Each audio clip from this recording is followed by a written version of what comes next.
স্বাগত আজকে বাংলাদেশে। আপনাদের সঙ্গে আছে আমি খালেদ মহিউদ্দিন। আমরা কি একটি ভয়ের সমাজে বাস করছি? সমাজ, রাষ্ট্র এবং ব্যক্তি পর্যায়ে ভয়ই কি আমাদের সব সিদ্ধান্ত নেওয়ার নিয়ামক হয়ে দাঁড়িয়েছে কিনা, এসব নিয়ে আজকের আলোচনা। আমাদের আজকের আলোচনা ভীতি ও নীতি। কথা বলতে আজ স্টুডিওতে আছেন সমাজতাত্ত্বিক ডক্টর সলিমুল্লাহ খান, আছেন লেখক গবেষক অধ্যাপক আফসার চৌধুরী। স্বাগত আপনাদের। ডক্টর সলিমুল্লাহ খান, আমি প্রথম প্রশ্নে আপনাকে করতে চাই যে আমরা একটা ভয়ের সময়ে বাস করছি কিনা, যেখানে সবকিছু বিবেচনা আমাদের ভয় কাজ করছে। আমরা রাষ্ট্রকে ভয় পাচ্ছি, সমাজকে ভয় পাচ্ছি, ব্যক্তিকে ভয় পাচ্ছি, মিডিয়াকে ভয় পাচ্ছি এবং কেউ কাউকে বিশ্বাস করছি না। এরকম একটি প্রস্তাবে আপনি একমত কিনা? দ্বিমত করা কঠিন, সুতরাং ভয়ে একমত হচ্ছি। কারণ ক্ষমতা যেখানে আছে এবং মানুষ যারা ক্ষমতা বঞ্চিত তারা তো ভয় পাবেই। কারণ ক্ষমতা শব্দের অপর অর্থই হচ্ছে নির্যাতন বর্তমানে। এখন নির্যাতনকে যদি ভয় না পান তাহলে আপনি অমানুষ। কাজে ভয় পাওয়াটা খুবই স্বাভাবিক। তারপরেও আমি বলবো যে কথাটা একটু পুরনো কথার পুনরাবৃত্তি মনে হবে, ভয়কে জয় করার নামও মানুষ। কাজে আমরা এখন সন্ধিক্ষণে আছি আর কি। দেশ এবং সমাজ, আপনি দুই জায়গায় যদি বলেন এইটা হলো কিভাবে, আমি মনে করি এটা দুভাবে দেখা যায়। একটা আমরা দেখতে পারি যুক্তির দিক থেকে, আর একটা দেখতে পারি ইতিহাসের দিক থেকে। তো এইখানে একটা পুরনো কথা আমরা ব্যবহার করি, ক্ষয় এবং অবক্ষয়। ক্ষয়ের সাথে কিন্তু ভয়ের একটা ছন্দগত মিল পড়ে, অন্তমিল পাওয়া যায়। তো সমাজে এই ক্ষয়টা হলো কিভাবে? ধরুন আমার এখন অনেক কিছু মনে হয়। আমি ঘটনাচক্রে একটা বই পড়ছিলাম, বইটার নাম হচ্ছে রেপ অফ বাংলাদেশ, অ্যান্টনি ম্যাসকারেনহাস। আপনি জানেন বিদেশের সংবাদপত্রে 1971 সনের ঘটনার প্রথম বড় রিপোর্ট বের হয় বিলেতের সানডে টাইমস পত্রিকায় 13 জুন 1971। সেটা লেখেন ম্যাসকারেনহাস। ম্যাসকারেনহাস কিভাবে লেখেন সংক্ষেপে বলি। পাকিস্তান সরকার 25শে মার্চের গণহত্যা অভিযান শুরু করার 2 সপ্তাহের মধ্যেই 8 জন পাকিস্তানি সাংবাদিককে নিয়ে আসেন কুমিল্লা এবং নোয়াখালীতে। তার মধ্যে ম্যাসকারেনহাস ছিলেন। তাদেরকে যেভাবে নির্দেশ দেওয়া হয় তারা সেভাবে খবরগুলো প্রকাশ করেছিলেন। কিন্তু ম্যাসকারেনহাস একটা কারণে, সেটা পরে বলবো, তিনি তার বইটা যাকে উৎসর্গ করেছেন সেবাস্তিয়ান ও তার সঙ্গীদের।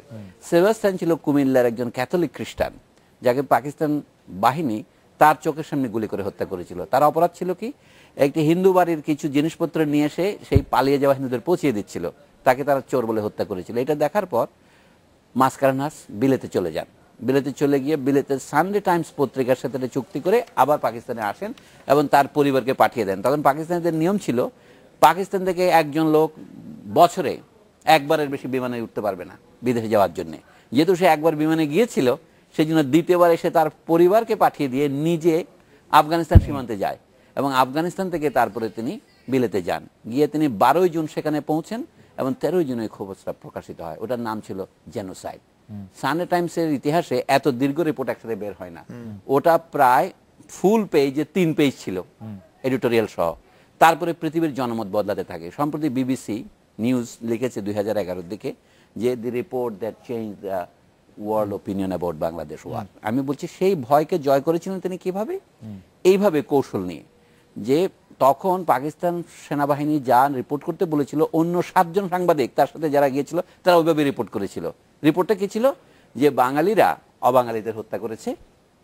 এমনকি ম্যাসকারেনহাসের রিপোর্টে ওই কথাটা ছিল। তখন তিনি বললেন কি, আমার রিপোর্টের এই অংশটুকু পাকিস্তান সেন্সর কর্তৃক অনুমোদিত, কিন্তু এখন বলি বাঙালিরা অবাঙালিদের হত্যা করেছে বটে, তবে সেটা পাকিস্তান আর্মি আক্রমণ করার পরে, আগে নয়। আমি কথাটা উদাহরণ দিয়ে বললাম কারণ উপদেশপক্ষে উদাহরণ ভালো। সেই 1971-এ বাংলাদেশের মানুষ ভয়কে কিভাবে জয় করেছিল? কারণ তাদের একটা লক্ষ্য ছিল, একটা উদ্দেশ্য ছিল, অথবা আমরা যেটাকে বলি তাদের দেয়ালে পিঠ থেকে গিয়েছিল। তো আজকে আমরা এত ভীত হচ্ছি কেন? ভীত হয় কে? যার হারাবার কিছু থাকে। আপনি বলেন জীবন তো সকলেরই আছে, কিন্তু জীবনের সাথে আরো জিনিস যুক্ত হয়েছে আমাদের, সুনাম, সম্পত্তি, অন্যান্য। সেই জন্য হয়তো ভয় আমাদেরকে বেশি চেপে ধরেছে। আমার মনে হয় সকলে যদি এইভাবে ভয় পেতে থাকে তাহলে এই দেশ বসবাসের যোগ্য থাকবে না। আমি একটু আফসার চৌধুরী আপনার কাছে আসতে চাই। গণমাধ্যম প্রসঙ্গে যদি আমি প্রশ্নটি করি যে গণমাধ্যম কি ভয় দেখায় না ভয় পায়, নাকি দুটোই? প্রসঙ্গক্রমে আমরা বলতে পারি যে কোনো ব্যক্তি সম্পর্কে কোনো একটি রিপোর্ট করার সময় আমরা ব্যক্তির পূর্বাপর কাজ বিবেচনা করতে গণমাধ্যমকে দেখি, সরকারের সাথে সম্পর্কের কথা বিবেচনা করতে গণমাধ্যমকে দেখি।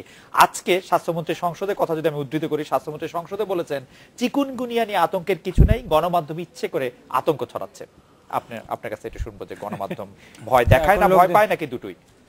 না, কখনো কখনো ভয় দেখায়, বা যেটা স্বাস্থ্যমন্ত্রী বলেছেন, উনি প্রতিমন্ত্রী পরশুদিন বলেছেন যে হ্যাঁ মহামারী, তো এটা তো আমার মনে হয় মহামারী নয় বলেছেন, তার আগে বলেছিলেন তিনি মহামারী। টেকনিক্যালি কিন্তু মহামারীর সংজ্ঞা আমি জিজ্ঞেস করেছিলাম, স্বাস্থ্য অধিদপ্তরের ডিজি বলেছেন প্রতি বছর যেটি রোগ হয় তার থেকে বেশি হলেই সেটি মহামারী, মানে 150 যদি গত বছর হয় আজ 165 হলে সেটি মহামারী। এবং উনি এটা বলেছেন, গতকালই দেখেছি উনি বলেছেন যে আমাদের যাদের দায়িত্ব ছিল মশা নিধন করার, সময় মতো মশা নিধন করেনি বলে এইটা হয়েছে, যা বা কোনো ব্যবস্থা নেয়নি। তো সেটা উনারাও করেন, সবাই করে। বিষয়টা হলো গণমাধ্যমের দিকে কেন এত চোখ পড়ছে, কারণ গণমাধ্যমের কাজই তো হচ্ছে কম বেশি দুঃসংবাদ পৌঁছে দেওয়া। এই ক্ষমতাবান শ্রেণী এইটায় অত্যন্ত বিব্রত বোধ করছে, যার জন্য আইসিটি এত গুরুত্বপূর্ণ হয়ে গেছে। কেন এই অনলাইন মিডিয়া বা ডিজিটাল মিডিয়া আইনটা এত গুরুত্বপূর্ণ কেন হয়ে গেছে? আমি আইনজ্ঞদের সঙ্গে কথা বলছিলাম, তখন তারা বলছিল যে যেই সব ধারাগুলো আছে এগুলো প্রমাণ করা এত কঠিন, কারণ মানহানির বিষয়টা কিভাবে প্রমাণ করতে হবে? একটা মানুষের আসলে মান আছে কিনা তারপরে না তার মানহানির বিষয় হবে। তো এইরকম জিনিসগুলো কিন্তু রেখেছে। এবং একজন আইনজ্ঞ যেটা বললেন যে এর উদ্দেশ্যই হচ্ছে, আইনের উদ্দেশ্য হচ্ছে হয়রানি করা এবং প্রয়োজন হলে গ্রেপ্তার করা। এখন এমন একটা পর্যায়ে চলে এসছে, আজকে তো বোধহয় আইসিটির এটা একটা বড় একটা গুরুত্বপূর্ণ, যে এক সাংবাদিক আরেক সাংবাদিকের নামে তো তাহলে একটা সমাজে যখন এইরকম একটা আইন থাকে, গতকাল বিএনপির একজন নেতা উনি বললেন যে হ্যাঁ আমাদের আইনটা করাটা ঠিক হয়নি, কিন্তু 2013-তে যেটাকে এটা কগনিজেবল অফেন্স বানিয়ে ফেলা, নন বেলেবল বানিয়ে ফেলা, এটা করে তো নিশ্চয়ই, এবং কত আইন যে এই ক্ষেত্রে হয়েছে এটা কল্পনা করা যায় না। গণমাধ্যম মাত্র এই গত 3-4 মাসে আইসিটি 57-এর বিরুদ্ধে কথা বলা শুরু করেছে, তার আগে কিন্তু গণমাধ্যম খুব একটা বেশি বলছিল না। গণমাধ্যম তো পুরো উল্টো কথা বলেছে, অনেক সময় গণমাধ্যম নিজেরাই বলেছেন যে এরকম একটা আইন আসলে থাকা দরকার, কারণ যে যেমন ইচ্ছা তেমন লিখতে পারবে না। গণমাধ্যমের অনেক কর্তা ব্যক্তিরাও বলেছেন, আপনি জানেন। হ্যাঁ, এবং দ্বিতীয়ত যেটা যারা এই আইনটা বানিয়েছে, আইসিটি 57-কে 7 বছর, মিনিমাম 7 বছর বানানো আর ম্যাক্সিমাম 14 বছর বানানো, এতে কিন্তু যারা ওই আইন ছিলেন তারা কিন্তু সরকারি কর্মকর্তা না, মানে বাইরের লোকরা মিলে তাদের বলেছে। তো আপনি তো দেখতে পাচ্ছেন যে সবাই মিলে যদি আপনার ইচ্ছা হয় যে আমি আমার একটা সমাজ করব যেখানে আমার প্রয়োজন হলে ভয় দেখাতে পারবো, হয়রানি করতে পারবো, তো এটা তো কে না চায়। প্রফেসর সলিমুল্লাহ খানের কাছে আমি একটু আসতে চাই যে আপনি ষোড়শ সংশোধনী নিয়ে আলোচনাটি শুনেছেন, দেখেছেন, এবং ষোড়শ সংশোধনীর ক্ষেত্রে আদালত যাদেরকে বন্ধু নিয়োগ করেছিলেন, ডক্টর কামাল হোসেন, ব্যারিস্টার আমিরুল ইসলাম সহ আমাদের সিনিয়র আইনজীবীরা, তারা একটি বক্তব্যে বলেছেন বা তাদের যুক্তিতে বলেছেন 72 সালের সংবিধানে থাকলেও এখনকার সংবিধানে এটি আনা ঠিক হবে না, কারণ সেই সংবিধান আর সেই সংসদ আর এই সংসদ এক নয়। তাদের ভয় যে এই সংসদ আসলে বিচার বিভাগের উপর আক্রোশ বশত বা বিচার বিভাগকে পদানত করে রাখার জন্য বিভিন্ন কিছু করতে পারেন, যে ভয় আসলে আদালতও অ্যাকনোলেজ করেছেন, এই ভয় তাদের আছে। আপনি এটিকে কি মনে করেন যে সংসদের যে প্রতি যে ভয়, যে তারা আসলে বিচার করবেন কিনা বা কয়েকজন সংসদ সদস্য মিলে একজন বিচারককে বাইর করে দিবেন কিনা? আবার ডক্টর শাহদ্বীন মালিক তিনি বলছেন ষোড়শ সংশোধনী নিয়ে গতকাল যে আলোচনা হয়েছে, রায়ের আলোচনা, সেটি এখতিয়ারি সংসদের নেই, এই আলোচনা করে তারা নিজেরাই নিজেদের আইন কানুন ভঙ্গ করেছেন। আপনি মনে করেন কিনা সংসদ এবং বিচার বিভাগ পরস্পরকে ভয় দেখাতে চাচ্ছে অথবা বাড়তি ভয় পাচ্ছে? যেটি না, আপনি যেহেতু ভয়ের মধ্যেই থাকতে চাচ্ছেন, আমি সেখান থেকে একটু বাইরে আসি। গোটা জিনিসটার মধ্যে একটা সমস্যা আছে যেটা আমরা উভয় পক্ষ স্বীকার করছি না। প্রথম কথা হচ্ছে, সংবিধান যারা প্রণয়ন করেন তাদেরকে আমরা বলি গণপরিষদ, সংসদ নয়, ওটা কনস্টিটিউয়েন্ট অ্যাসেম্বলি। এটার নিয়ম হচ্ছে তারা সংসদ হিসাবে কাজ করার আগে পদত্যাগ করেন, তারপরে তারা আবার নির্বাচন দিয়ে সংসদ হয়ে আসেন। এটা আমরা বাংলাদেশেও দেখেছি। 72 সনে যারা সংবিধান প্রণয়ন করেছিলেন তারা ছিলেন 1970 এবং 71 সনের গোড়ার দিকে নির্বাচিত পাকিস্তানের জাতীয় সংসদ, জাতীয় পরিষদ এবং প্রাদেশিক পরিষদের সদস্য, এবং সেইভাবেই তারা স্বাধীনতার ঘোষণাপত্রে বলেছিলেন আমরা নির্বাচিত হয়েছিলাম এই উদ্দেশ্যে, কিন্তু এখন পাকিস্তান আর সম্ভব নয়, তারা আক্রমণ করেছে আমাদের উপর, তাই আমরা নিজে থেকে গণপরিষদ রূপে গঠন করলাম। এটা 10ই এপ্রিলে যে বাংলাদেশের স্বাধীনতার ঘোষণাপত্র 1971, তাতেই কিন্তু এটা আছে। সেটা তখনকার কথা। বাংলাদেশ স্বাধীন হওয়ার পরে তারা সংবিধান রচনা করে পদত্যাগ করলেন, নতুন নির্বাচন হলো। কিন্তু একটা জিনিস কেউ খেয়াল করছে না, বর্তমানে যেটার ভিত্তিতে এই ষোড়শ সংশোধনী বাতিল করা হলো, অথবা তার আগে অষ্টম সংশোধনী বাতিল করা হয়েছিল, আমি শুধু উদাহরণ দিই, অষ্টম সংশোধনীর আংশিক বাতিল করা হয়েছিল একটা মামলা নিয়ে। হাইকোর্টের যখন 6টি স্থায়ী বেঞ্চ ঢাকার বাইরে করার কথা হয়েছিল, এটা আনোয়ার হোসেন চৌধুরী বনাম বাংলাদেশ মামলা হিসেবে বিখ্যাত। 1989 সনে এটা রায় হয় এরশাদ আমলের শেষ দিকে। সেখানে যেই যুক্তিটা তারা দেখিয়েছিলেন, সেখানে তারা ভারতের একটি বিখ্যাত মামলার নজির দেখিয়েছিলেন, কেশবানন্দ ভারতী বনাম কেরালা রাজ্য। সেটা ভারতীয় সুপ্রিম কোর্টে 1973 সনে মীমাংসা হয়। সেই বোর্ডে 13 জন আপিল বিভাগের বিচারপতি বসেছিলেন, তার মধ্যে 6 জন একদিকে 7 জন একদিকে, এবার বিভক্ত রায় হয়। কিন্তু 7 জনের যে মেজরিটি রায়, সেটা অনুসারে হয়েছে যে কিছু কিছু আইন সংসদ করতে পারে না যদি সেটা সংবিধানের মৌলিক কাঠামো যেটা বলেন, যেটাকে আমরা সহজে বলতে পারি সংবিধানের ভিত্তির সাথে যে সংঘর্ষপূর্ণ হয়। কিন্তু একটা মজার ব্যাপার কেউ লক্ষ্য করেননি, আমি সেটা একটা প্রবন্ধে লিখেছিও, যে না ভারতের সংবিধানে 1950 যেটা পাশ হয়েছিল, না বাংলাদেশের সংবিধান 1972 এমন কোনো বিভাগ নাই সংবিধানে এটাকে মৌলিক কাঠামো বলে, ওইটাকে অমৌলিক কাঠামো বলে। তাহলে আমাদের সুপ্রিম কোর্টগুলির রায়ের মধ্যে যেটা সূচনা করলেন, আগে ভারতের সুপ্রিম কোর্টের কথা বলি এবং তারপরে বাংলাদেশের সুপ্রিম কোর্ট বলবো, তারা কিন্তু নিজেরাই একটা এমন ব্যাখ্যা দিলেন যেটা মূল সংবিধানে নেই, গণসংবিধান এটা প্রণয়ন করেননি। আমি চ্যালেঞ্জ করে বলতে পারি বাংলাদেশের সংবিধান মূল প্রণেতারা কোথাও বলেন নাই সংবিধানের 1 থেকে 153 ধারার মধ্যে এই কয়টা মৌলিক, এই কয়টা মৌলিক নয়। তাহলে সংবিধানের ব্যাখ্যা হিসেবে যখন বলা হলো সংবিধানের কোন কোন কাঠামো মৌলিক, কোন কোন ধারা মৌলিক, কোন কোন অমৌলিক, সে বিষয়ে 1989 সনের সেই মামলায় 4 জন বিচারপতি রায় দিয়েছিলেন, 1 জন দ্বিমত পোষণ করেছিলেন এটিএম আফজাল সাহেব, আর বাকি যে 3 জন একমত হয়েছিলেন, তারাও কিন্তু মৌলিক কাঠামো কাকে বলে তাতে একমত হতে পারেন নাই। বিচারপতি হাবিবুর রহমান সাহেব ছিলেন, শাহাবুদ্দিন সাহেব ছিলেন, আরো একজন ছিলেন বদরুল হায়দার চৌধুরী। তারা কিন্তু মৌলিক কাঠামোর সংজ্ঞা এক একজন এক দীর্ঘ তালিকা দিয়েছিলেন। সবচেয়ে দীর্ঘ তালিকা দিয়েছিলেন শাহাবুদ্দিন সাহেব, 21টা দফা দিয়েছিলেন, এগুলি মৌলিক। তাতে বোঝা যায় ভারতেও তাই। আসলে মৌলিক কাঠামো বলে কিছু সংবিধান আদৌ আছে কিনা, এই কথাটা যদি কেউ বলে তাহলে তিনি মৌলিক কাঠামোতে একটা পরিবর্তন আনেন। যেমন আমাদের সংবিধান দ্বিধা বিভক্ত না একক, এই প্রশ্নে আমি বলবো সংবিধান একক, এটা দ্বিধা বিভক্ত নয়। কিন্তু এই যে দ্বিধা বিভক্ত, এটা ভারতীয় সুপ্রিম কোর্টের একটা ইন্টারপ্রিটেশনের মাধ্যমে প্রতিষ্ঠিত হয়েছে, বাংলাদেশ সেটা অনুসরণ করেছে। এখন আমিকাস কিউরিদের মধ্যে কেউ কেউ, যেমন আমিরুল ইসলাম সাহেব, তারা বলেন যেটা পাকিস্তান সুপ্রিম কোর্টের একটা সিদ্ধান্ত ছিল, ঢাকা হাইকোর্টের একটা সিদ্ধান্ত ছিল, এগুলো হচ্ছে পরবর্তীকালের আবিষ্কার। অর্থাৎ নিজের একটা সিদ্ধান্তকে যুক্তিসম্পন্ন প্রমাণ করার জন্য লোকের পিছনে মানে বংশগৌরব খুঁজে বের করে। তো যা হোক, বর্তমানে যে বিতর্কটা চলছে, আমি মনে করি এই বিতর্ক শেষ হয় নাই। আমাদের বিচারপতিদের মধ্যে অনেকে এটা বলে যান যে এইটাই শেষ রায়। আমাদের পৃথিবীতে শেষ রায় বলে কিছু নেই। ভারতে একটা শেষ রায় হয়েছিল 1967 সনে একটা মামলায়। এই মামলাটার পরে ওইটা বসছিল, ধরেন সুপ্রিম কোর্টের বিচারপতি ছিল 9 জন। এখন আপিল বিভাগে যখন 13 জন বসে, সবচেয়ে আরো বড় আপিল বিভাগ হলে সেটাকে ওভাররাইট করতে পারে। এখানে আমাদের এইখানে শেষ হয় না, এখানে একটা রিভিউ প্রসেস আছে, এবং রিভিউর পরেও পরবর্তীকালে যদি আরো বৃহত্তর আপিল বিভাগ বসে, এটা কিন্তু ওভাররাইট করতে পারে। অর্থাৎ এর প্রতিবিধান বিচার বিভাগীয় পদ্ধতির মধ্যে আছে। কিন্তু তার সবচেয়ে বড় কথা, এটা সংবিধান সম্মত কিনা বা সংবিধানের সাথে বিরোধী কিনা, এই প্রশ্ন এখনো পুরোপুরি মীমাংসা হয়নি। সংসদ এই ব্যাপারে নতুন আইন প্রণয়ন করতে পারে, এবং নতুন আইন প্রণয়ন করলে আবার সুপ্রিম কোর্টকে বসতে হবে, সেটাকে আবার ঘোষণা করতে হবে। এই জন্য বলছি আমরা একটা দীর্ঘমেয়াদী বিতর্কে প্রবেশ করলাম কিনা, এটা করা দরকার, আমাদের ভাবা দরকার। কিন্তু স্যার, আপনার কাছে কি মনে হয় যে সংসদের কাছে যদি বিচারকদের অপসারণ ক্ষমতা থাকে, তাহলে কি নির্বাহী বিভাগের বা উপরে বিচার বিভাগের মানে নির্ভরশীলতা বৃদ্ধি পায়? আমি দুটো কথা বলবো, একটা যুক্তি দিয়ে বলবো, আর একটা নজির দিয়ে বলবো। আমরা একটা বিরতি নিয়ে আসবো। না, বিরতি আসলে আমি নজিরতে বলি। আমরা যে দেশকে গণতন্ত্রের সূতিকাগার মনে করি, ধরুন ইংল্যান্ড, অথবা মনে করেন আমাদের পরবর্তী ভারত প্রতিবেশী দেশ মার্কিন যুক্তরাষ্ট্র। মার্কিন যুক্তরাষ্ট্র উদাহরণটা নেন আপনি, সেখানে বিচারকদের অপসারণের বা নিয়োগের প্রক্রিয়াটা কি, সেটা সম্পূর্ণ তো সংসদের উপর নির্ভরশীল, রাজনৈতিক। আমাদের এখানে সমস্যাটা আমি সংক্ষেপে বলার জন্য বলছি, আমাদের সংবিধান প্রণয়নের মধ্যেই একটা, আমি সবিনয়ে বলবো, ত্রুটি আছে। মার্কিন যুক্তরাষ্ট্রের সংবিধানের দিকে তাকান, সেখানে প্রথমে আছে সংসদ, আইনসভা, হ্যাঁ, তারপরে হচ্ছে আপনার প্রশাসন বা নির্বাহী বিভাগ, তারপরে হচ্ছে বিচার বিভাগ। আমাদের এখানে করছে কি, প্রথমেই নির্বাহী বিভাগকে দিয়ে রাখছে। আপনি মনে করতে এটা প্রটোকল মাত্র, কিন্তু প্রটোকলের মধ্যে অনেক অর্থ নিহিত আছে। আমাদের এইটা সংসদকে ভীষণ ক্ষমতা না দিয়ে বেশি গুরুত্ব দেওয়া হয়েছে নির্বাহী বা এক্সিকিউটিভ বিভাগকে। বাংলাদেশ সংবিধানের আপনি 4র্থ ভাগ হচ্ছে নির্বাহী, 5ম ভাগ হচ্ছে আইনসভা বা জাতীয় সংসদ, এবং 6ষ্ঠ জাতীয় সংসদ, এবং 6ষ্ঠ ভাগ হচ্ছে বিচার বিভাগ। বলা হচ্ছে 3টাই আমাদের দরকার, কিন্তু 3টার মধ্যে ইন্টারডিপেন্ডেন্সের প্রশ্ন যদি আসে, শেষ পর্যন্ত হবে কি, সংবিধানের 7 নম্বর ধারা মৌলিক। এখন সংবিধান সংশোধন করে 7 নম্বরের সাথে ক লাগানো হয়েছে। আমি সেটা 72 সনে এটা ছিল না। 7-এর মধ্যে বলা হচ্ছে যে সার্বভৌমত্ব জনগণের সমস্ত ক্ষমতার মালিক। তো সেইটা তাৎপর্য কি?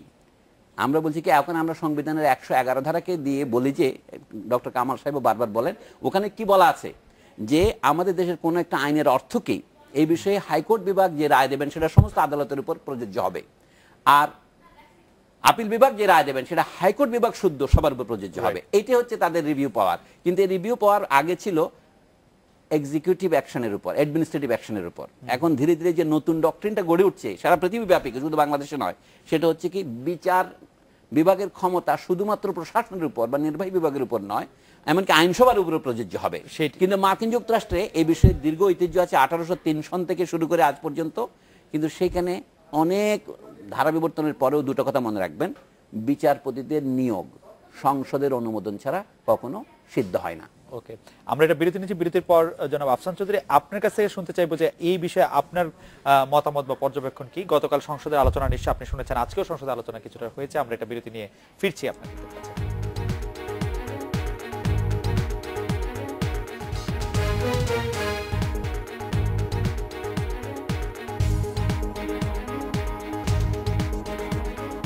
ফিরে এলাম আজকের বাংলাদেশে। জনাব আফসান চৌধুরী, আমি ষোড়শ সংশোধনী নিয়ে যে সংসদের যে আলোচনা এবং তার এখতিয়ার সংসদ সদস্যদের আছে কি নাই এবং সেটা নিয়ে আপনার পর্যবেক্ষণ একটু।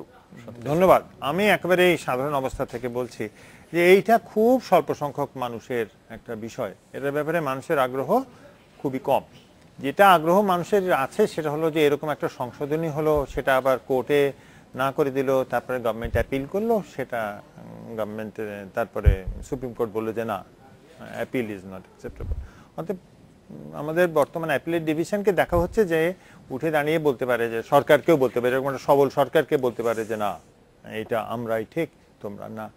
ওই কোন কে কাটছে ওপরে, এইটা সাধারণ মানুষের কাছে পৌঁছায় না, কারণ সাধারণ মানুষ তো বিচার ব্যবস্থার সঙ্গে জড়িত না, যুক্ত না, সে যায়ই না কোর্টে। আর তবে এটা আমি মনে করি যে আমলাতন্ত্রের কাছে পৌঁছানো সম্ভব না, সেক্রেটারিয়েট যদি হয় পৌঁছানো যায় না। মানুষ লেজিসলেচারে তো ঢুকতেই পারে না, সেদিক থেকে বিচারের জন্য গেলে কিছুটা তাকে বিচারালয়ে যেতে হয়।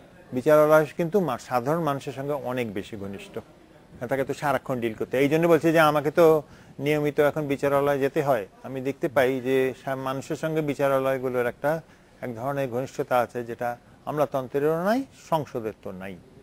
এই কারণে আমি মনে করি যে সাধারণ মানুষের কিছুটা আগ্রহ আছে যে আচ্ছা ঠিক আছে, তাহলে যা ওর কাছে গেলে আমি বিচার পাবো। তার মানে কি, মানুষ ভাবছে যে আমি সংসদের কথা তো সে জানি না, সে তো এমপি, তার সঙ্গে তো তার কোনো সম্পর্ক হয় না, বা লেনদেন না হলে সম্পর্ক হয় না।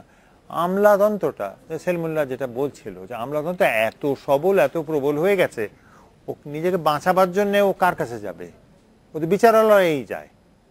এই জন্য তার একটা ধরনের সহমর্মিতা আছে যে আচ্ছা ঠিক আছে, ওরা সবল মানে কিছুটা হলো ওই সাবল্য থেকে আমি কিছু পাবো। ওকে, এই কারণেই তাদের ভাবনা। এর বাইরে সে কি বিচারে যায় নাকি, সুপ্রিম কোর্টের কাছে কে রিমুভ করে, এটা তো তার বিষয়ই না, সে তো চাকরিও করে না। কিন্তু সে ভাবছে যদি আদালত সবল হয় আমি হয়তো এই সাবল্যটার কিছু ছোঁয়াটোয়া পাবো। আপনারা যখন এখানে আসছেন তখন সামাজিক গণমাধ্যমে একটি প্রশ্ন ঘোরাফেরা করছে, সেই প্রশ্নটিকে মানে যদি আমি অনুচ্ছেদের মধ্যে আনি, সেটি অনেকটা এরকম যে বিচার বিভাগ এই রায়ের পরে বা এই রায়ের কে যদি আপনি একটি দৃষ্টান্ত হিসেবে নেন, তাহলে বিচার বিভাগকে আপনার অনেক স্বাধীন বলে মনে হয় কিনা, আপনার কাছে এরকম মনে হয় কিনা যে বিচার বিভাগ ন্যায় বিচারের স্বার্থেই আমাদের সাথে থাকবেন সেরকম, নাকি কেউ কেউ এরকম আবার বলছেন যে যেমন একটি কথা আছে যে কোন কোন ন্যায় বিচারক তাকিয়ে থাকেন এভিডেন্সের দিকে, কোন কোন ন্যায় বিচারক তাকিয়ে থাকেন প্রেস ক্লাবের দিকে বা পপুলিস্ট ধারণার দিকে, সেরকমটি হচ্ছে কিনা আপনার কি মনে হয় ষোড়শ সংশোধনী থেকে? এটি আপনার কাছে অনেকের সম্মিলিত প্রশ্ন। গোড়ার কথাটাই আমাদের যেতে হবে। জি, আমাদের গোড়ার কথা হচ্ছে আমরা গণতন্ত্রে বিশ্বাস করি। এখন সংবিধানের মৌলিক কাঠামো বলে যে ব্যাখ্যাটা দেওয়া হচ্ছে সেখানে অন্য তর্কগুলি বাদ দেই। যেমন আমিকাস কিউরি যাদের বলা হচ্ছেন, তারাও বলছেন যে বিচার বিভাগের স্বাধীনতা এটা হচ্ছে সংবিধানের মৌলিক কাঠামোর অংশ, মানে ইন্ডিপেন্ডেন্স অফ দ্য জুডিশিয়ারি হিসেবে যে বলেন। আবার অন্যদিকে আমরা বলছি জনগণের ভোটে নির্বাচিত যারা, তারা আইন প্রণয়ন করবেন, এইটাই হচ্ছে সংবিধানের মৌলিক কাঠামো। ধরেন দুই কথার মধ্যে এখন দুটোই কি একসাথে মৌলিক কাঠামো হতে পারে? কথা হচ্ছে।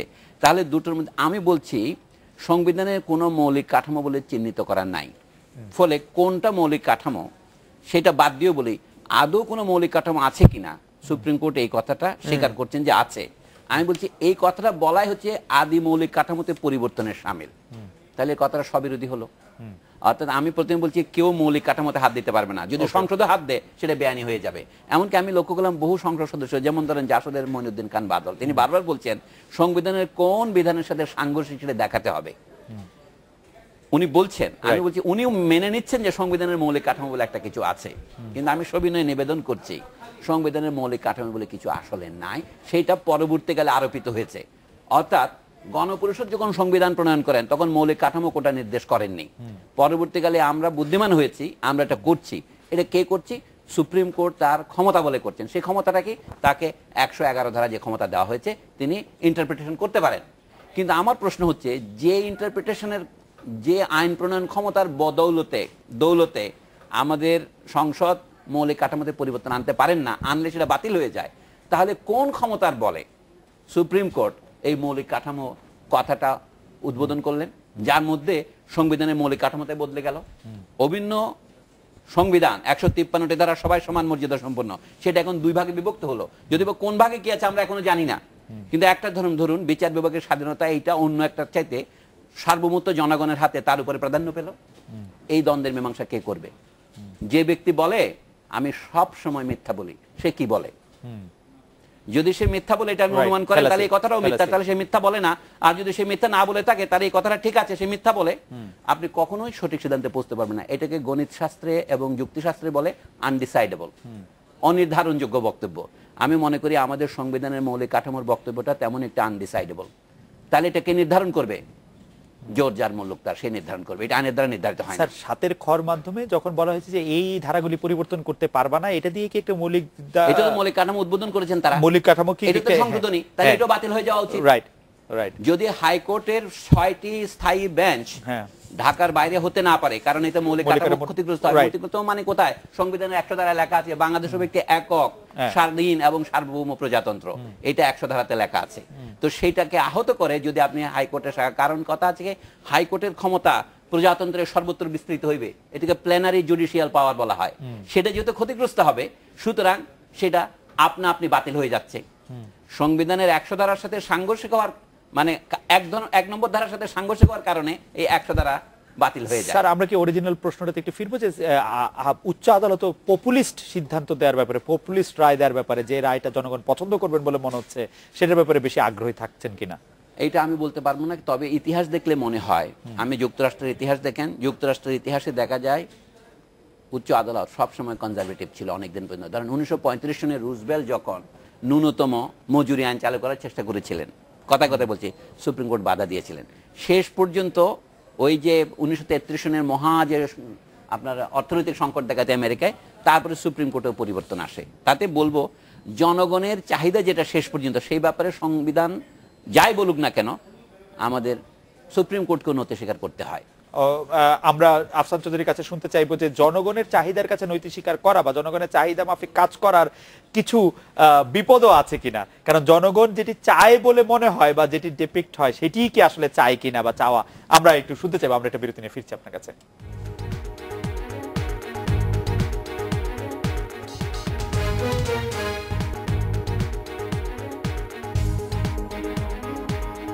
বিরতির পর ফিরে এলাম। আজকের বাংলাদেশে গণরায়কে দিয়ে প্রভাবিত হওয়া বা গণরায়কে এই প্রসঙ্গে একটু আপনার কথা শুনতে চাই। ধন্যবাদ। আমার কাছে আমার অবস্থানটা একেবারেই বোধহয় আলাদা, সবার থেকে আলাদা। আমি ওই 3টি যে অর্গান অফ দ্য স্টেট আছে তাদের ভূমিকা নিয়ে আমার আগ্রহ নিতান্তই কম। আমি সমাজ নিয়ে কাজ করি, সাধারণ মানুষের কাছে এগুলোর গুরুত্ব খুব বেশি নেই। তবে আমি মনে করি ওই যে কে প্রধান, তো অবশ্যই জনগণ প্রধান, কিন্তু জনগণ তো নিজেও জানে না যে সে প্রধান। যে আমলা হয়ে একটা জায়গায় যায় বা যে সেক্রেটারিয়েটে যায় সে তো ভাবে সেই প্রধান, যে বিচারক হয় সে তো ভাবে সেই প্রধান, আর যে সংসদ যায় তার গাড়ির সাইজ দেখেই বোঝা যায় না তো গরিব মানুষের দেশের এমপি। তো আমার মনে হয় প্রত্যেকটাকে আলাদা প্রধান না ভেবে যদি প্রত্যেকটা সংস্থা, এবং আমাদের সেটা সম্ভব কিনা আমি জানি না, তাদের প্রত্যেকের সঙ্গে জনগণের আলাদা সম্পর্ক কি হবে সেটা দেখা দরকার। আমরা কিন্তু যখন বলি যে জনগণ সার্বভৌম, মূলত মনে করি যে আমরা যে সংস্থাটায় আছি, যেটা এক্সিকিউটিভ হতে পারে, লেজিসলেটিভ, জুডিশিয়ারি, ওটাই হচ্ছে প্রধান। সো এটাও জনগণকে ব্যবহার করে, জনগণকে প্রয়োগ করে যে আমি প্রধান হয়ে রয়েছি। জনগণের এই ব্যাপারে আগ্রহ নিতান্তই কম। প্রফেসর সলিমুল্লাহ খান, আমাদের এখানে অ্যাডভোকেট হাসান আরিফ আমাকে দেয়া একটি সাক্ষাৎকারে বা কথায় তিনি বলেছিলেন যে আমরা যে বলছি যে জনগণ সকল ক্ষমতার মালিক, সংবিধানে এই কথাটি ঠিক বটে, কিন্তু পার্লামেন্ট মানে জনগণ নয়। পার্লামেন্ট জনগণের দিয়ে মানে নির্বাচিত একটি প্রতিষ্ঠান মাত্র, আরো অনেক কিছু মিলে জনগণ। আপনি এই বক্তব্যটি কিভাবে দেখেন? আফসান এই কথা সঠিক আছে, কিন্তু মনে রাখতে হবে আপনাকে যে কোনো কথাকে ব্যাখ্যার মাধ্যমে একেবারে নাকচ করে দেওয়া যায়। বুঝলাম জনগণের প্রতিনিধিত্ব করার বহু সংগঠন আছে, যেমন স্থানীয় সরকার আছে, এমনকি আপনার এলাকা থেকে কোনো এক লোক যখন বিশ্ববিদ্যালয়ের অধ্যাপক হয় লোকে বলে ইনি আমাদের প্রতিনিধি, সেগুলি হচ্ছে ম্যাটাফর। কিন্তু যা আমরা প্রতিনিধিত্বশীল গণতন্ত্র বলি অথবা যেটাকে বলে রিপ্রেজেন্টেটিভ গভর্নমেন্ট, সেটাতে সংসদই সবকিছুই। এখন সেটা আপনি বিলেতে দেখেন, সেটা আমেরিকা দেখেন, অথবা এমনকি রাশিয়া বা চীনেও দেখেন, সেখানেই তাই। অনেকের অনেক রকম পদ্ধতি থাকতে পারে। তো এই কথাকে আমি বলবো সবিনয়ের সাথে, এইটাকে ইংরেজিতে বলে সোফিস্ট্রি বা কুযুক্তি, অর্থাৎ জনগণ অন্য কিছু আছে। তা আমি সবিনয় বলতে পারি না পার্লামেন্ট যেমন নির্বাচিত হয়, পার্লামেন্টের সাথে আমরা যে সমান ক্ষমতাধর নির্বাহী বিভাগ আছে, সেক্রেটারি সাহেবরা নির্বাচিত হন না কেন? তারা তো নির্বাচিত নন। কথাটা খেয়াল করেন, নির্বাচন বহু রকম আছে। আমাদের এই পার্লামেন্ট প্রকৃত প্রস্তাবে প্রেসিডেন্টকে নির্বাচন করে, তাই না? এই পার্লামেন্ট থেকেই কিন্তু প্রধানমন্ত্রী নির্বাচিত হয়। প্রধানমন্ত্রী হিসেবে কাউকে আমরা সরাসরি ভোট দেই না, সংখ্যাগরিষ্ঠতার নিয়মে। আমরা সকলেই জানি প্রসিডিউরগুলো, আমি সময় নষ্ট করতে চাই না। তাহলে পার্লামেন্ট হচ্ছে আমাদের এখানে বলে কি, যদি গণতন্ত্র যদি একটা বটবৃক্ষ হয়, পার্লামেন্ট একটা ভ্যারেন্ডা বৃক্ষ। কিন্তু নাই দেশে ভ্যারেন্ডাই তো বৃক্ষ, আর কি হবে? এটাকে আমাদের বৃক্ষ হিসেবে নিতে হবে। এবং হাসান আরিফ বা যে কোনো জ্ঞানী লোক যদি বলেন, তাহলে তিনি কি বলতে চাচ্ছেন, বিকল্পটা কি? বিকল্পটা আমি তো সবিনয় বহুবার বলেছি যে পৃথিবীর অনেক দেশের নিয়ম ছিল যে বিচারকরাও নির্বাচিত হবেন। প্রাচীন গ্রিসে, যাকে আমরা এত প্রশংসা করি, গণতন্ত্রের সূতিকাগার বলি, সেইখানে পার্লামেন্ট ছিল বিচারক, অ্যান্ড পার্লামেন্ট ছিল প্রশাসক, এবং পার্লামেন্ট ছিল পার্লামেন্ট, তিনটাই। পরবর্তীকালে আমরা বলেছি তিনটাকে বিভাগ করব। তো বিভাগের নিয়মটা কি? একজনের উপর একজনের নিয়ন্ত্রণ থাকবে। এখন ধরেন ইন্ডিভিজুয়ালি যদি কোনো পার্লামেন্ট সদস্য অভিযুক্ত হন, কথায় কথায় ব্যক্তি হিসেবে, যদি তিনি ফৌজদারি অপরাধ করে থাকেন, তার বিচার তো আদালতই করবে। সমস্যাটা হচ্ছে আমরা তো সকলেই জানি, এখন কুইন আইন জ্বর সারাবে বটে, কিন্তু কুইন আইন সারাবে কে? সৈয়দ মুস্তাফা আলীর এই বিখ্যাত কথাটাই আমি আবার বলি যে আমরা তো জানি জনগণের অধিকার যখন লঙ্ঘিত হয়, মৌলিক অধিকার সংবিধান যেটা দিয়েছে, তাহলে আমাদের রক্ষা কিন্তু বিচার বিভাগ, এ বিষয়ে কোনো সন্দেহ নেই। কিন্তু ইন্ডিভিজুয়াল বিচারক হিসেবে কেউ যদি অপরাধ করে থাকেন, তাহলে তার বিচারও কোর্টেই হবে, এটা তো আমরা সকলেই জানি। তাহলে এখন সমস্যাটা দাঁড়িয়েছে, একজন বিচারকের নিয়োগ পদ্ধতি এক এক দেশে এক এক রকম। আমি বারবার বলছি, মার্কিন দেশে নিয়োগ পদ্ধতি হচ্ছে রাষ্ট্রপতি মনোনয়ন দেন এবং তাকে কিন্তু পার্লামেন্টের উভয় হাউসে পাস করে এন্ডোর্স করতে। আমাদের দেশে এটা নাই কেন? তাইলে কি আমাদের দেশে গণতন্ত্র নেই বলবেন আপনি? না, আমাদেরটা ভিন্ন, এটাই তো বলবেন। অনুরূপভাবে যদি কোনো বিচারককে অপসারণ করতে হয়, পৃথিবীর ইতিহাসে এগুলি উদাহরণ অতি অল্পই, তাহলে তাকে আমাদের এখানে যে 1972-এর সংবিধানে 96-এর 2-এ যে কথাটা ছিল, সেটা কি? কথাটা হচ্ছে দুটো গুরুতর অভিযোগ।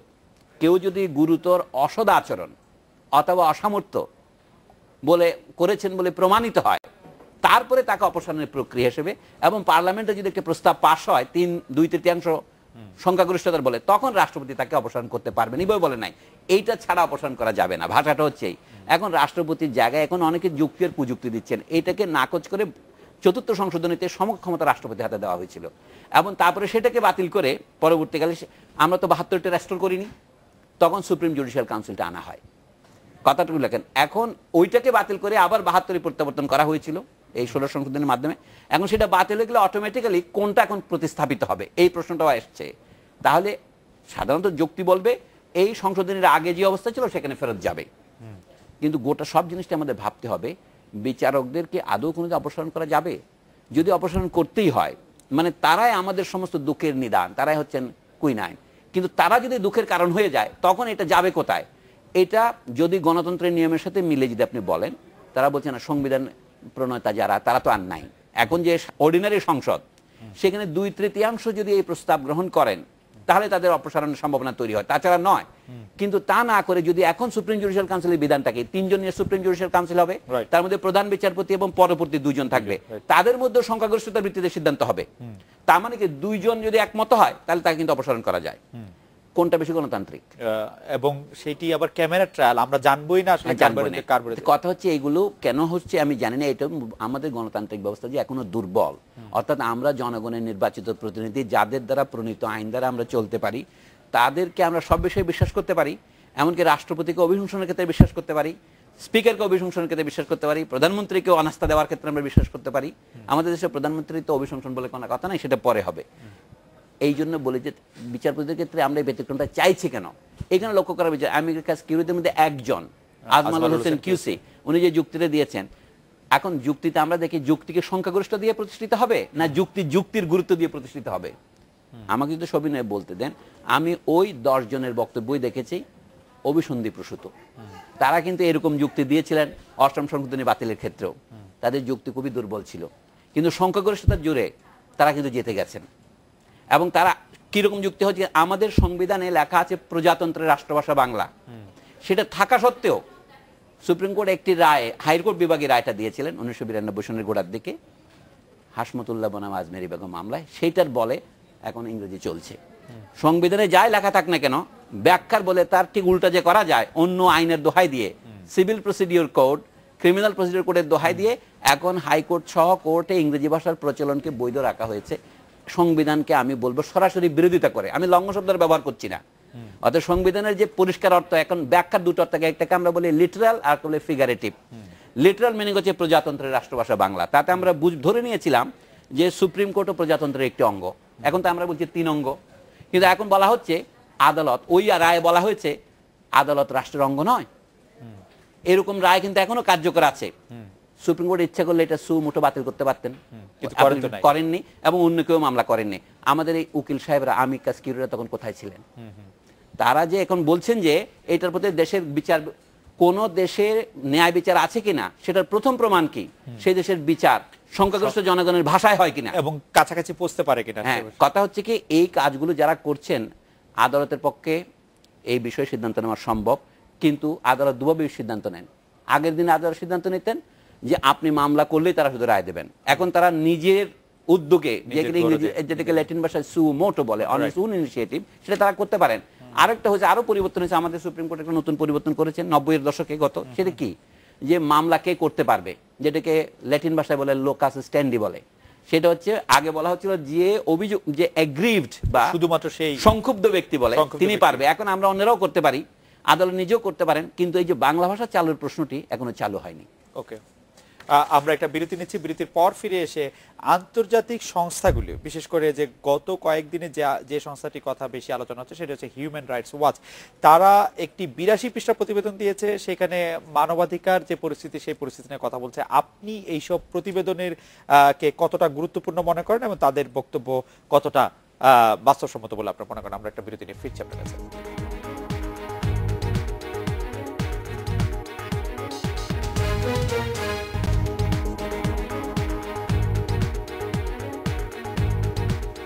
ফিরে এলাম আজকের বাংলাদেশে। আবার ভয় দিয়ে আমরা শুরু করছিলাম, সেই ভয় ভীতির একটি ব্যাপার হচ্ছে হিউম্যান রাইটস ওয়াচ বলছে যে কেবল 2016 সালে 90 জনকে তুলে নিয়ে যাওয়ার ঘটনা ঘটেছে, 2017 সালে প্রথম 5 মাসে একভাবে ঘটেছে 48 জনকে তুলে নেওয়ার খবর। সংসদে এবং আওয়ামী লীগের যে প্রচার সম্পাদক আছেন হাসান মাহমুদ, তিনি অবশ্য বলেছেন যে হিউম্যান রাইটস এগুলি বাজে কথা বলেছেন, বানানো কথা বলেছেন, কোন জায়গাতে তথ্য নিয়েছেন তার কোনো প্রমাণ নেই। আপনি কিভাবে দেখছেন? এটা নিয়ে তো অনেক আলোচনা হয়েছে অনেকদিন ধরে। আমরা যারা এই মানব অধিকার নিয়ে 45 বছরের মতো কাজ করছি, আমাদের সারাটা জীবন গেছে এই যে গুম হয়ে যাওয়া দেখে, আমাদের নিজেদের বহুবার দেখেছি। কিন্তু হিউম্যান রাইটস ওয়াচের বিষয়টা হচ্ছে ওদের ক্রেডিবিলিটি বাংলাদেশে খুব কম, কারণ তারা যুদ্ধ অপরাধের বিচারের সময় অনেক কিছু বলেছিল, সেই কারণে তাদের ক্রেডিবিলিটি, এবং বর্তমান সরকার তাদেরকে সেই কারণে গালিও দিতে পারেন, এবং মানুষের তাদের আস্থা কম। তথ্যের দিকটা দেখা দরকার, এবং তথ্যের দিকটাতে আমি একটা অনুষ্ঠানে ছিলাম যেখানে বিভিন্ন মানুষ, হিউম্যান রাইটস কমিশনের চেয়ারম্যানও ছিলেন সেখানে, বহু মানুষ লিখছেন যে আমাদের এরকম আত্মীয় পাওয়া যাচ্ছে না, পাওয়া যাচ্ছে না। বেশিরভাগ ক্ষেত্রে 2014 সালের নির্বাচনের আগে বোধহয় অনেকেই বিএনপির যারা ছিলেন। ওই বর্তমান সরকার যেটা বলেছেন যে অনেকে তো আবার নিজেরাই গুম হয়ে যায়, নিজেরা পালিয়ে যায়, লুটিয়ে যায়, বিষয়টা তো পরিষ্কার হয়নি। হিউম্যান রাইটস ওয়াচটা বাদ দিয়ে যদি দেখা যায় যে এইরকম ঘটনা কতজনের ক্ষেত্রে ঘটছে, তাহলে সবচেয়ে ভালো হয়। সেটা আমাদের দেশে হচ্ছে না। তবে হিউম্যান রাইটস ওয়াচের প্রধান যিনি ছিলেন তিনি বললেন যে আমাদের তো সেই ক্ষমতা, এক্সিকিউটিভ পাওয়ার তো নাই তার, তারা কিছু তথ্য কালেক্ট করে প্রেসিডেন্টকে যখন একবার দেখা করতে যাবেন তখন এটা বলবেন। প্রেসিডেন্ট যদি অ্যাক্ট করেন তাহলে হবে। আমাদের দেশের কোন প্রক্রিয়ার মাধ্যমে এটা হবে আপনি তো সেটা বলতে পারছেন না।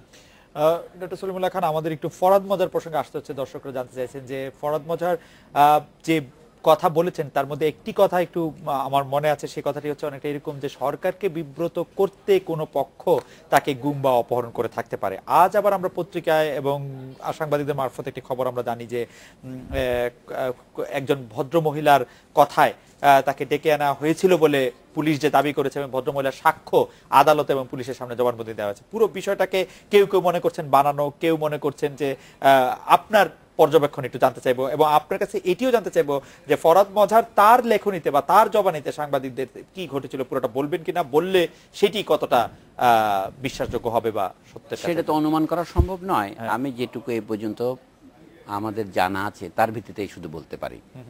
প্রথম দিকে কেউ কেউ এ সন্দেহ করার চেষ্টা করেছিলেন যে উনি নিজে নাটকটা সাজিয়েছেন, যে উনি অপহৃত হননি। তো পুলিশের তরফ থেকে কেউ কেউ তখন সেরকম দাবি করেছিলেন উনি ভ্রমণে এসেছিলেন, পরে সেটা প্রত্যাহার করে বলেছেন যে না, মনে হচ্ছে উনি অপহৃত হয়েছিলেন। এখন যেটা নাগরিক সমাজের তরফ থেকে দাবি, আপনি দেখবেন আজকে অনেক নাগরিক একটা দাবিও জানিয়েছেন, একটা দৈনিক পত্রিকায় বেরিয়েছে রিপোর্ট, যে আসলে তাকে প্রকৃত প্রস্তাবে কারা অপহরণ করেছিল সেটাই হচ্ছে তদন্ত করে বের করার কথা। সেখানে তিনিও সহযোগিতা করবেন, অন্যান্য তথ্য পেলে সেটাও অবশ্যই আসবে। সেটা না করে যদি আমরা অন্য জিনিসের দিকে সমস্ত আমাদের অনুসন্ধান ধাবিত করি, মূল জিনিসটা হাতছাড়া হয়ে যাওয়ার একটা সম্ভাবনা থাকে। ধরুন যে কোনো কারণেই তাকে বলে কি, তাকে ইংরেজিতে যাকে বলে স্টেট অ্যাক্টর কেউ করেছে, অথবা নন স্টেট কেউ করেছে, রাষ্ট্র বহির্ভূত কেউ করেছে, আমি বৈদেশিক বলছি না, রাষ্ট্র বহির্ভূত কেউ করেছে, তাহলে সেইটা অনুসন্ধানের দায়িত্ব তো আমাদের আইন শৃঙ্খলা রক্ষা বাহিনীর। তাদের প্রশংসা আমরা আদিতেও করেছি, এখনো করছি, শেষেও করব, যে তারা অতি দ্রুততার সাথে 24 ঘন্টার কম সময়ের মধ্যে তাকে উদ্ধার করেছেন।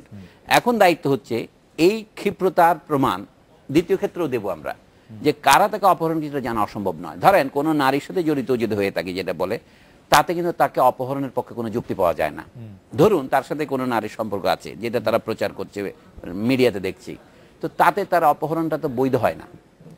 সেক্ষেত্রে মানে বলা হচ্ছে যে তিনি উনাকে টাকা দেওয়ার জন্য গিয়েছিলেন বা ওনাকে টাকা পাঠানোর জন্য গিয়েছিলেন, এরকম একটি গল্প, এবং এই গল্পটি সাজানো হচ্ছে বলে কেউ কেউ না না, আমার কথা হচ্ছে আপনি একজন প্রবীণ সাংবাদিক, আমার পাশে বসে আছেন প্রবীণতর সাংবাদিক, আপনাদের তো একটা যেটা বলে সাধারণ বুদ্ধি, যেটাকে আমরা বাংলায় কাণ্ড জ্ঞান বলি, সেটা তো আছে। আমি সে বিষয়ে অনুসন্ধানের মধ্যে আমি হস্তক্ষেপ করতে চাই না, কিন্তু আমার মনে হচ্ছে যে মূল তাকে যারা অপহরণ করেছিল তাদের পরিচয় বের করার জন্য যা যা কিছু সহায়ক সবকিছু হিসাবের মধ্যে নিতে হবে। আমরা ওই কথাটাই বলছিলাম, ন্যায় বিচার হচ্ছে কিনা এইটা আমাদের নিশ্চিত হওয়া দরকার। যে কোন অপরাধ থেকে যদি উনি নিজেও অপরাধ করে থাকেন তাহলে তারও বিচার হবে, সেটা হচ্ছে স্বতন্ত্র প্রশ্ন। কিন্তু তাকে কেউ যদি অপহরণ করে থাকে বা হত্যার চেষ্টা করে থাকে, তাহলে সেটার বিচার হওয়া কি বাঞ্ছনীয় নয়? সেই তদন্ত ছাড়া আপনি কি করে সেটা করবেন? স্যার, আপনার কাছে কি মনে হয় যে ফরহাদ মজার যেহেতু বর্তমান সরকারের অনেক বিষয়ের সাথে ভিন্ন মত অবলম্বন করেন, তার জন্য আইন শৃঙ্খলা বাহিনী তাকে ভিন্ন চোখে দেখছে, এরকমটি কি আপনার মনে হয়? সেটা আমি অনুমান করে বলবো না, আমি বলবো যে কি বর্তমান সরকারের সাথে ভিন্ন মত অনেকেই পোষণ করছেন, সরকার সবাইকে ধরেননি, ভিন্ন মত পোষণকারীদেরকে ধরারও রাস্তা আছে। যেমন ফরহাদ মজারের সাথে যাদের সংযোগ ছিল, যেমন আমার দেশের ভারপ্রাপ্ত সম্পাদক মাহমুদুর রহমান অথবা আদিলুর রহমান খান শুভ্র যারা ছিলেন, তাদের তো নানাভাবে সরকার বিচারের মুখোমুখি করেছেন, তাদের শাস্তি হোক বা না হোক। যদি তারা মনে করেন যে ফরহাদ মজারও সেরকম তাদের সাথে, তাহলে তাকে তারা বিচারের মুখোমুখি করতে পারেন এবং করা সেটা কর্তব্যও বটে। কিন্তু যে কোনো ব্যক্তিকেই, অপরাধী অথবা নিরপরাধী, কাউকেই তো গুম করার বিধান আমাদের শাস্ত্রে নেই, মানে আমাদের সংবিধানে নেই এবং আমাদের আইনের ব্যবহারেও নেই। আমরা শুধু সেইটারই প্রতিবাদ করব যেখানে বিনা বিচারে কাউকে গুম করা হয়, বিনা বিচারে কাউকে হত্যা করা হয়। আচ্ছা, হিউম্যান রাইটস ওয়াচ সম্পর্কে যেটা বলছিলেন, হিউম্যান রাইটস জিনিসটা পাশ্চাত্যের লোকেরা অন্যান্য দেশে প্রবেশ করার জন্য একটা হাতিয়ার হিসেবে ব্যবহার করেন, এটা আমরা জানি। হিউম্যান রাইটসের নামে যে কোনো দেশে তারা হস্তক্ষেপের প্রথম শর্ত তৈরি করেন। সেই জন্য হিউম্যান রাইটস ওয়াচ বা এই ধরনের সংগঠনকে আমরা সংশয়ের চোখে দেখে থাকি। কিন্তু তারপরেও তাদের সমস্ত মতামতকে তো আপনি উড়িয়ে দিতে পারেন না, এটা তো সম্ভব না। আমরা যে দেশে বাস করি, আমাদের যারা মুরব্বী দেশ, তাদের থেকে লোকজন এসে এসে আমাদের তো উপদেশ দিয়ে যায়, কোথায় কোথায় মানবাধিকার লঙ্ঘিত হচ্ছে বারবার আমরা তো সেটা প্রকাশ করি। এইটাকে পুরোপুরি লঙ্ঘন করা আমাদের পক্ষে সম্ভব? আচ্ছা, জাতিসংঘের তো একটা হিউম্যান রাইটস কমিশন গঠিত হয়েছে, হিউম্যান রাইটস ওয়াচ একটা প্রাইভেট এনজিও, আমি বলছি জাতিসংঘের একটা কমিশন হয়েছে, বাংলাদেশ থেকে সেখানেও রিপোর্ট যায়, আরো বহু প্রাইভেট আছে। এশিয়ান হিউম্যান রাইটস কমিশন বলে একটা আছে হংকংয়ে, তারা কিন্তু কি যেন একটা বলেছে, সেটা আবার নুরুল কবিরের পত্রিকা নিউজে 8 তারিখে ছাপা হয়েছে। তারা সেখানে কোনো বিদেশি রাষ্ট্রের হস্তক্ষেপ দেখতে পাচ্ছেন। আর শুধু আমাদের রাষ্ট্রের কথা কেন আপনি বলছেন? আমরা ডক্টর সলিমুল্লাহ খান এবং আফসান চৌধুরী আপনাদের অনেক ধন্যবাদ। এই ছিল আজকে বাংলাদেশে দেখা হচ্ছে আগামীকাল এই সময়। শুভরাত্রি।